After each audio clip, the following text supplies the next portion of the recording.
तो भैया नमस्कार प्रणाम। हमनी कहीं जा भोजपुरिया माटी के जवान, तो यहाँ के हई जिला आरा और यहाँ के हैं जिला रोहतास। हाँ। यही से भैया हमनी के वीडियो रहेला बहुत खास। तो भाई राती के बजता 10 और हम समय दिखा देते नहीं। समय का दिखाई, समय तो उतना ठीक नहीं के चलत, लेकिन 10 बजे वाला बा और पीछे देख सकते हैं जब समुंदर के लहर अगर नज़र आवत हुई तो आवाज़ सुना तो हल्का हल्का दिखाई देता, पूरा बीच बा। हाँ।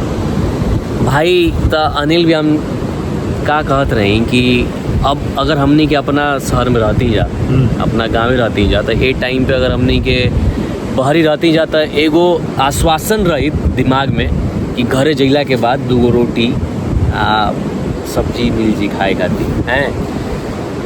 लेकिन अभी का चलता दिमाग में? अभी अब का कहीं क्या चलता दिमाग में है मतलब हाथ जोन बा पेट पे घूम रहल बा लेकिन हाथ पेट जाके अब बनावे पड़ी, भूख लागल बा। लेकिन ओकरो से बड़ दुविधा पता बा का बा कि दिमागे ना चलला कि का बनावे का। आप सब भी समझ सकत हो हम जे बैचलर लाइफ जियत हुई चाहे मेट्रो शहर में जे रहत हुई, इस साला खाए के का बा ये ना बुझाला यार। अगर कोई कह दी ना कि भाई हई बनावे के बा, आदमी बना हई कुकुर भुखाई बड़े का रहतू हूँ तो भाई बहुत बड़ दुविधा बा यार। लेकिन आदमी लाइफ खुदे चुनले पड़े शहर में आवे खाती। कबो कबो तो लागे कि साला गाँव में बढ़िया रहे, कहो ना कुछ का कहीं हो। देखो अब सपना पूरा करे के बा तो ये सब करे ही के पड़ी। कई दिन तक खाना नहीं मिलला, लेकिन वो बा कि एगो मन में ही रहेला कि चलो सपना पूरा करे के बाद सपना पूरा हो जाए। कहियो खाना नहीं मिली तो चली सपनवा तो पूरा हो जी आगे चल। छाती भारी कर देला तू अनिल भैया। सपना कहिया पूरा होई लागल बहिन जा हमनियों के, लेकिन हो जाई लागल रहे के तो हो ही जाई, पीछे नहीं के हटे के। और क्या अब ये समझ में ना आवेला कि देखिए अब कहीं घर से बाहर रहला भी साला खाना बनी का काहे कि अब हर रोज ही है कि भाई का बनावल जवाज का बनी एगो चीज अपने भी बा ब्रह्मास्त्र, पीला चावल तहरी बना दो और ना तो दाल भात बना दो। कुछ ना बुझाई तो बस वह बनावा, दाल भात बनावा, खा के चुपचाप सूत जा। आज तक चली मतलब शहरों ऐसन बा कि यार इतना लोग बावन यार, लाखों करोड़ लोग बावन, लेकिन कबो अपनापन ना लगेला। साला एगो गांव रहे, अपन छोट शहर रहे जहां आदमी 3-4 घंटा ऐसे निकल जाए बातचीत में, आदमी सोचस ना मतलब कुछो ना रहे तब वो लागत रहे कि भाई कितना कुछ बा।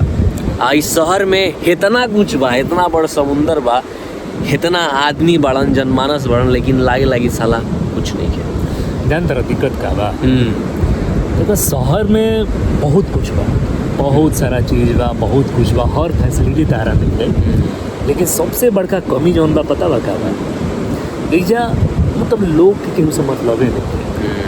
तू गोइला अपन काम कैला, इला घरे गोइला, वो गोइला ना अपन काम कैला, नहीं लन घरे चल गोला। जनलको आदमी ऐसा ना बैठस यार, मतलब जेकरा के तू जेकरा के तू जानता रह ना वो तरह के ना समय दी। हालांकि समय कीमती बा यार, लेकिन पागलों नहीं होके के भाई। हर कोई मतलब समझ सकता आदमी कि भाई तू शहर में बारह तो कोनो काम करे खातिर बारह, लेकिन अब ऐसा थोड़े बा कि शहर में बारह तो यार बातचीत कैल बंद कर दो, खाली कामे कर।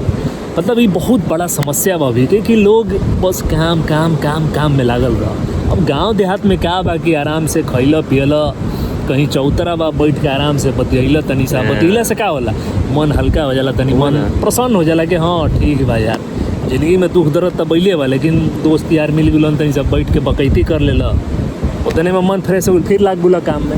अब ऐजा का बा कि कामे चलता, कामे कर। बकैती बहुत जरूरी बा, और बकैती अभी के टाइम में साफ खत्म करता है। ये नहीं कि केहू शहर में तो आदमी भी टाइमे नहीं है का बैठा सो नौकरी से अलन ना खैलन ना सुतलन, फिर सुबह उठ के फिर भाग, फिर सांझ बैलावा, फिर खा के सुत सब बातचीत कह के गाँव के बड़ा याद आवे लगल अनिल भैया। लेकिन एक दिन तो भाई ओइजे जाके बसे के बा, है ना। हाँ, काम धाम सब जो करे के बाद कैला के बाद ओकरा बाद जो आखिरी स्थान हुई जिंदगी के वो गाँव ही रही, गाँव में बीती। अभियो मान लो कि जैसे जाए के जब मौका मिल रहा तो आदमी जालन तो जैसे एनर्जी लेके आवेला। हाँ ये तो बात बा, चार्ज हो गया, फुर्ती आ जाला। फिर आदमी ने डिस्चार्ज होके फिर गाँव में जाएके सोचेला। फिर यार रहे लगभग तो फिर धीरे धीरे डिस्चार्ज हो जाएगा। तो भाई आज के ये मुद्दा रहे, मतलब हम बातचीत कई चाहते रही हमने के रउआ सबके सामने का है कि खाली हमनी के परेशानी नहीं है, जिस भी शहर में रहता ओकर परेशानी बा। और एकरा के अवरी खास बनावे खातिर हमनी के भोजपुरी में ये चीज़ शुरू किल रही जाता। आप लोग जिकरा तक ये वीडियो पहुँचा था रउआ सबके सहयोग के बहुत ज़रूरत बा भाई, काहे कि भोजपुरी है यार, एमे बहुत अपनापन बा। तो हिंदी तो सब कोई बोलते बा, हिंदी का अंग्रेजी आदमी बोलत हवन, लेकिन भाई अपना बोली से जुड़ल रहे के काम बा। देखी जा समुंदर हवा चलत एकदम सना सना सना सना। फिर से अगला वीडियो में मिलल जी एगो दोसर टॉपिक लेके, आम जिंदगी के टॉपिक जो डेली मर्रा के तू बा। तो जितना भी भोजपुरिया समाज के लोग जे भी भोजपुरी समझता, जे भी बोलता, तो वो सब जुड़ी और एकरा के तनी सहयोग सपोर्ट करी, हाँ? सहयोग करी, सपोर्ट करी। और रउआ सभी भी कमेंट करके कुछ बताई जा कि हाँ। कौन टॉपिक पर बात होके, हाँ। कौन बात के आगे लेके आवल जाओ। तो भोजपुरी में हमनी के पूरा कोशिश करम जाए को बात के लेके आई जा, रउआ सब तक बात पहुँचे, रउआ सब अपन बात हमनी तक पहुँचाई जाए कि हमनी को बात करी जा और भी लोग तक वो बात जाए। तो रउआ सबसे ये बा कि रउआ सब सपोर्ट करी, सहयोग करी, तब तक के बना रही जा, जुड़ा रही जा, स्वस्थ रही जा, मस्त रही जाए भैया। गर्मी बहुत ज्यादा बा त सातू पियत रही जा, सातू पी के तंदुरुस्ती बनले रही तो मार दी लोग। हाँ जिंदगी खत्म हो जाए, जिंदगी खत्म हो। हाँ तो ये है समंदर, एक ही समंदर है। चलेगा। शुभ रात्रि, जाते हैं जा। कमेंट में यो बता देम जा कि का बनावल जा सकेला कम समय में। और ये बहुत जरूरी बा कि का बन सकता, काहे कि साला हर रोज की है टॉपिक बा कि भाई खाना का बनी यह समझना है। मिलल जी अगला ब्लॉग में। बाय बाय, टाटा, शुभ रात्रि। शुभ रात्रि।